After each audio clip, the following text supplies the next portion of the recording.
Signo de esperanza en la victoria de Cristo, signo de esperanza en la victoria del amor, signo de esperanza en la vida nueva que hemos recibido en el bautismo, pero que vemos en el mundo, en nuestro país, en muchas familias, en muchos de nosotros, como una y otra vez, diríamos, la fuerza del pecado, del mal, parecería que la victoria de Cristo no es algo real. Y entonces María justamente nos sirve como enviada, igual que el Padre envía al Hijo, María y la Iglesia es enviada para ser signo de esperanza en medio de este mundo. Nosotros en este tiempo de Pascua, en estos días, estamos contemplando esta manifestación de la revelación divina en la Sagrada Escritura, en el Evangelio, pero claro, cada vez tal vez las tareas y las ocupaciones del día a día nos impiden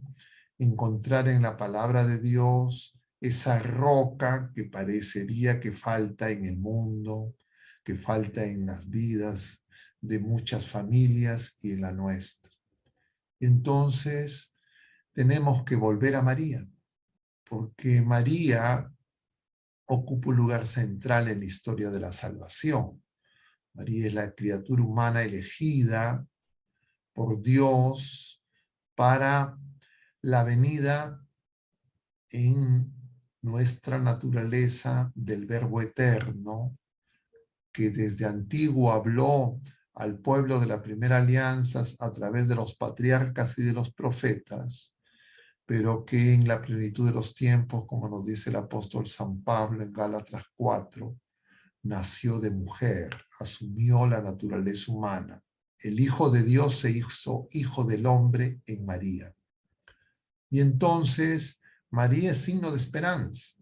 porque también en esa época el pueblo de la primera alianza estaba devastado en su fe.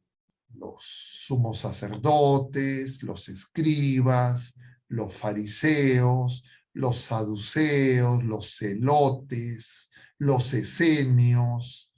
las distintas sectas en que se había fragmentado esa familia de esos 12 hijos de Jacob, se había convertido en un pueblo dividido que ya no tenía toda su esperanza puesta en el Señor, sino que había empezado un camino de acomodos y arreglos y mundanización, diríamos, para utilizar términos más actuales, y se había acomodado al poder temporal, en este caso representado por el Imperio Romano. Y entonces ya el templo había perdido su significado, ya Herodes, que no era descendiente de Jacob, había logrado con una serie de maniobras políticas hacerse del trono, siendo un rey ilegítimo, y las autoridades religiosas lo aceptaron a cambio de los beneficios temporales que obtenían por la administración del templo que Herodes le había embellecido. Y entonces, en medio de esas circunstancias, algunos en el pueblo de la primera alianza creían que tenían que usar de la fuerza, se habían producido varias revueltas en el pueblo judío, y otros ya no creían en la resurrección, los saduceos, que eran justamente los allegados a Herodes, y también habían capturado el sacerdocio, y entonces el pueblo vivía en tinieblas. Pero dentro de ese pueblo,